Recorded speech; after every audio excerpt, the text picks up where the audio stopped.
السلام علیکم ورحمۃ اللہ وبرکاتہ۔ آج ہم انشاءاللہ ہندوستان کے ایک ممتاز و معروف عالم دین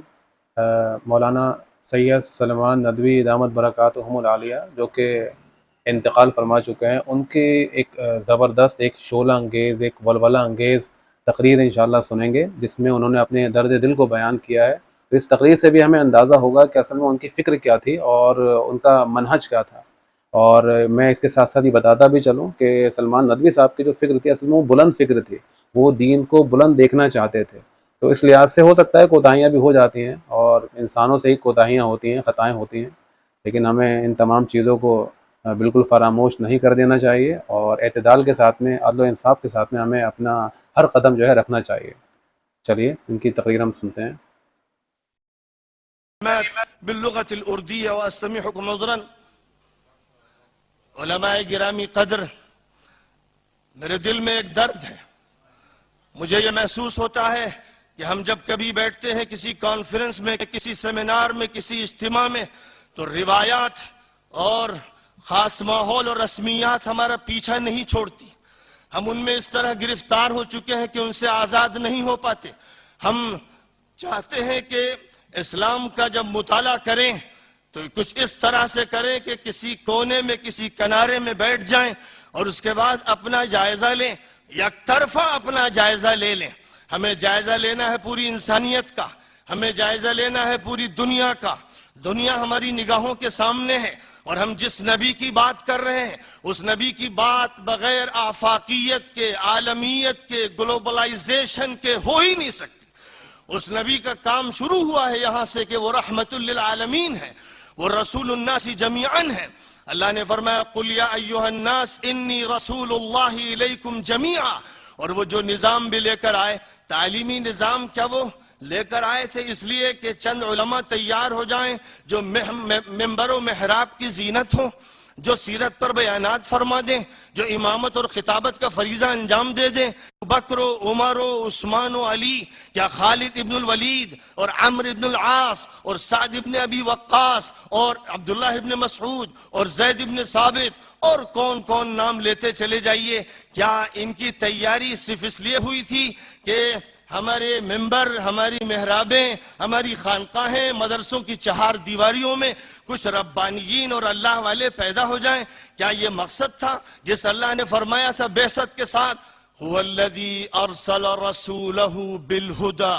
ودين الحق ليظهره على الدين كله ولو كره المشركون؟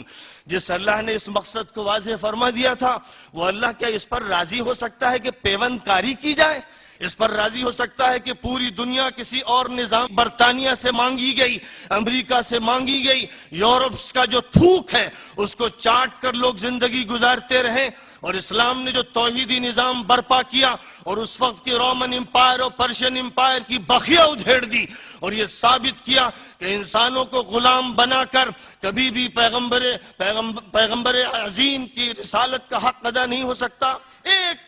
وہ صحابی جو غیر معروف سے ہیں، مطلب یہاں سے سوچنے کی بات ہے کہ ان کی فکر کے اندر یعنی غالب ہونے کا پہلو بہت زیادہ ڈومیننٹ ہمیں معلوم ہوتا ہے، اور یہ اس حدیث سے بالکل مماثل ہے جس میں آپ صلی اللہ علیہ وسلم نے ارشاد فرمایا کہ الاسلام یعلی ولا یعلی، کہ اسلام غلبہ پانے کے لیے آیا ہے، بلند ہونے کے لیے آیا ہے، نہ کہ مغلوب اور پست ہونے کے لیے آیا ہے۔ تو یہ ان کی فکر تھی بہرحال، اور آگے دیکھتے ہیں۔ رستم کے دربار میں پیغمبر کی ترجمانی کرتے ہوئے فرماتے ہیں ربعی ابن عامر رضی اللہ تعالی عنہ، اللہ ابتعثنا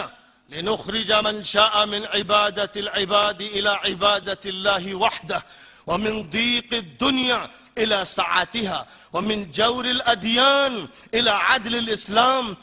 ایک عادلانہ نظام کو برپا کرنے کے لیے میں آیا ہوں۔ میں لوگوں کو ظلم سے آزاد کروں گا، میں استحصال سے آزاد کروں گا، میں انسانیت کو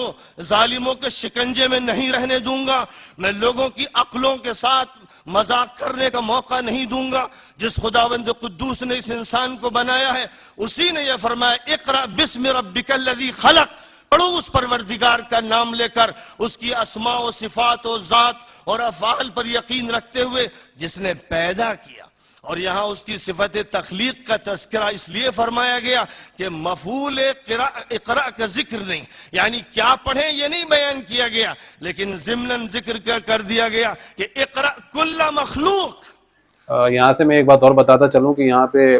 سلمان ندوی صاحب نے قرآن مجید کی ایک آیت کوٹ کی، اقرا بسم ربک الذی خلق، کہ پڑھو اپنے پروردگار کے نام سے جس نے پیدا کیا۔ تو یہاں سے وہی نتیجہ نکالتے ہیں کہ اس سے صرف علم دینی ہی مراد نہیں ہے، یعنی ہم لوگ اس سے مراد دینی علوم ہی سمجھتے ہیں، اور دنیا اور دینی علوم کے اندر ہم جو فرق کرتے ہیں، تفریق کرتے ہیں، یہ اس پر تھوڑا تبصرہ کرنا چاہ رہے ہیں، اور اس پر انہوں نے یہ بات کہی کہ ہمیں تمام مخلوقات کا مطالعہ کرنے کے لیے بھیجا گیا ہے،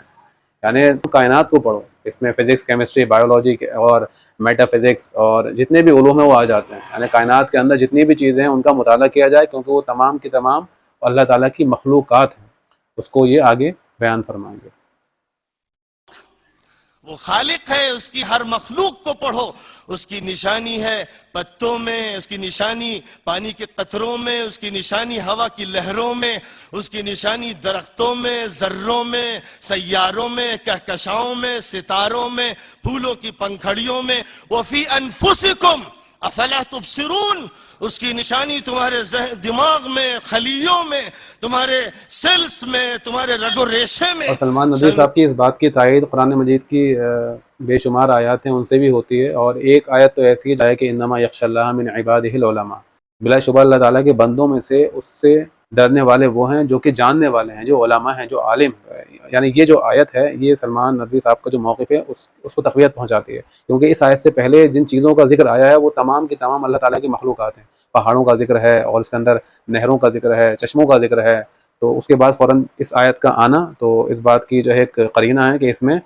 جو علماء بیان فرمائے گئے ہیں وہ صرف دین شرعی یا علوم شرعی کے علماء نہیں ہیں، بلکہ تمام مخلوقات کا مطالعہ کرنے والے ہیں، ان کا بیان اس کے اندر ہوا ہے۔ چلیے آگے سنتے ہیں۔ سنريهم آياتنا في الآفاق وفي أنفسهم حتى يتبين لهم أنه الحق۔ اللہ فرماتا ہے کہ میں دکھا دوں گا اپنی نشانیاں ان کو بتدریج، آفاق میں بھی نشانیاں نظر آتی چلی جائیں گی اور ان کی ذات میں۔ تو جو نظام تعلیمی برپا کیا گیا تھا، اس نظام تعلیمی کا اسلام آباد سے لے کر کراچی کے کنارے تک، نہیں میں نے غلط کہا، اس کا سلسلہ جاپان کے ایک کنارے سے امریکہ کے ایک کنارے تک، کوہ قاف سے لے کر ساؤتھ افریقہ اور جنوب کے ممالک تک قائم ہونا چاہیے تھا۔ ہم نے کوتاہی کی، ہم نے اپنے سلسلے کو اندلس سے نکلنے کے بعد بند کر دیا، ہم نے ابن خلدون کو، ہم نے شاطبی کو، ہم نے شاہ ولی اللہ کو، ہم نے مجدد الف ثانی کو، ہم نے ابن تیمیہ حرانی کو، ہم نے ابن قیم الجوزیہ کو، ہم نے کس کو بھلا دیا، اور ہم نے زہراوی کو، اور ہم نے کندی کو، اور فارابی کو، اور ابن سینا کو، اور اپنے فلاسفہ کو بھی فراموش کر دیا، جس کا نتیجہ یہ ہے کہ آج ہم دریوزگری پر مجبور اور بھکاریوں کا پیالہ لیے ہوئے اپنا قانون مانگتے ہیں، تعلیمی نظام مانگتے ہیں، اور ایک چھوٹے سے دائرے میں یہ سمجھتے ہیں کہ نبی کے وارث یہ علماء ہیں جو مدرسوں کی چہار دیواری میں تیار ہو رہے ہیں، جن کے ہاتھ میں قانون نہیں، جن کے ہاتھ میں سیاست نہیں، جن کے ہاتھ میں مزاج کے خلاف ہے، جن کے ہاتھ میں معاشیات نہیں، جن کے ہاتھ میں تمدن نہیں، جن کے ہاتھ میں تہذیب نہیں، جو حاشیے پر ہیں، جن کو ترس والی نگاہوں سے دیکھا جاتا ہے، جن پر الزامات تھوپے جاتے ہیں، جن کا کام یہ تھا کہ وہ ابو بکر صدیق اور عمر فاروق اور عثمان ابن عفان اور علی ابن ابی طالب کی خلافت سنبھالتے، ورنہ بعد کے دور میں معاویہ اور عمر ابن عبدالعزیز اور ان جیسے خلفاء کی خلافت سنبھالتے، جن کا کام یہ تھا کہ پوری زندگی کی باغ ڈور ان کے پاس ہوتی، وہ مرجع ہوتے۔ کیا کبھی ایسا ہوا 1200-1300 سالہ تاریخ میں کہ ہمارے کسی بھی ملک میں 2 نظام ہائے تعلیم تھے، 2 قوانین تھے، 2 نظام ہائے سیاست تھے؟ ازدواجیت تھی، سنویت تھی، کہیں تھی؟ مثال کہیں کی دی جائے، بنی عباس کے دور کی دیجئے، مغل امپائر کے دور کی دیجئے۔ مولانا مناظر احسن گیلانی کو اللہ تعالیٰ بلند درجہ عطا فرمائے کہ ہندوستان کے نظام تعلیم و تربیت کی کتاب میں انہوں نے اس بات کو ثابت کر دیا کہ ایک وحدانی نظام تعلیم نافذ تھا، جس کو اغوا کیا لٹیروں نے، دشمنوں نے، اور اس کو اغوا کرنے کے بعد ہمیں حالت اضطراری میں پہنچا دیا۔ مجھے بس بات ختم کرتے ہوئے عرض کروں گا، حضرت مولانا محمد قاسم نانوتوی رحمۃ اللہ علیہ نے جب میدان میں شکست کھائی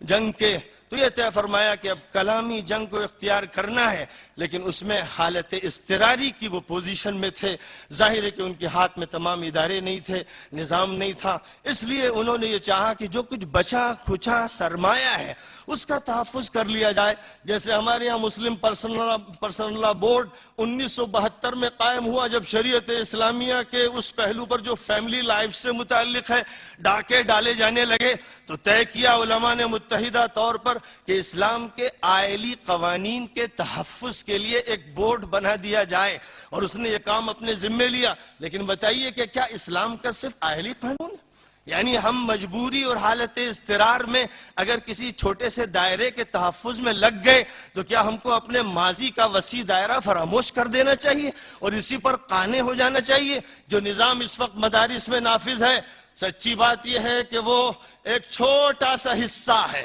ایک کپڑے کا ٹکڑا ہے،